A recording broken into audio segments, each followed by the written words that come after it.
still do the community policing.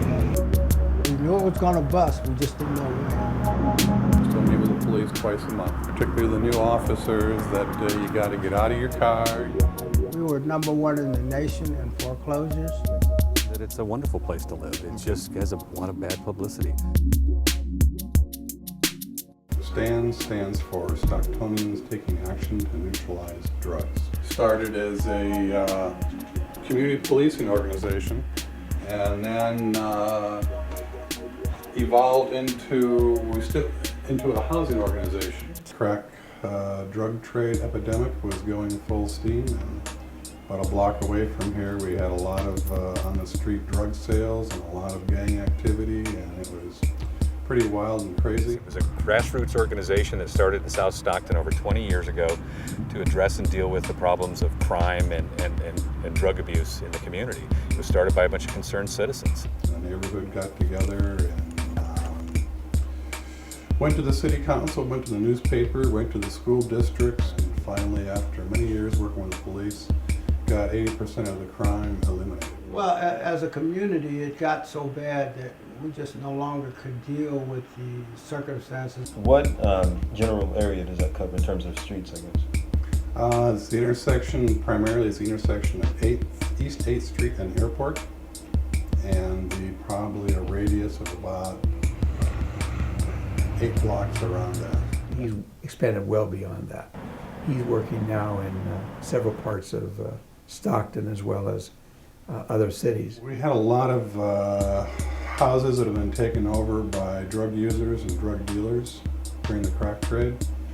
The streets were so clogged with people buying drugs, prostitutes, gangs, things of that nature that you couldn't even pass them in your own car to get to your own house. The drug trade increase got us into dealing with housing issues, and that kind of followed quickly on the heels, and the foreclosure issue came along after that. The only way to get control of this spiraling cancer is to buy the properties, fix them up, and sell them to a family that will take care of it.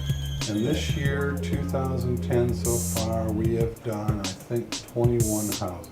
The straw that really broke the camel's back is over at the grammar school, because right down from the grammar school, even the school buses had problems getting through. There was a little girl that was playing in the sandbox. I think she was 8 years old, and she jabbed herself with a needle. And because of that, she had to go on the AIDS treatment. The community just blew up after that. So the impact he's making on the community quietly is pretty dramatic, I would say. Oh, absolutely.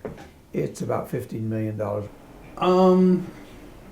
Given the nature of the market, we could have done more. We probably have 20, 30,000 foreclosures that aren't even on the market. We haven't seen it change much since the beginning of 2007. We were tracking foreclosures in San Joaquin County. They're averaging somewhere between 500 to 1,000 per month. That's a significant number when you spread it out over 3 or 4 years, and we don't really see an end to it at this point. What banks are doing, they're just dribbling properties out to make it look like conditions aren't as bad as they are, but conditions here are really bad. Well, it's not going to be quick, but the honest truth is that we've got a great community. I think we've got a lot of assets that people don't seem to focus on. An awful lot of this community is negative on Stockton, and I don't think it's justified.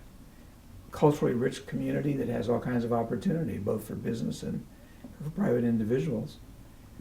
And so I think it's going to be a place that's going to come back from the foreclosure. It's just going to take some time. I have over 200 units I have with my brother. And I can tell you this, some of them are upside down in terms of values. And I have no intention of selling anything. It's going to take a long time to clean this up. How's the little girl now? She's doing fine.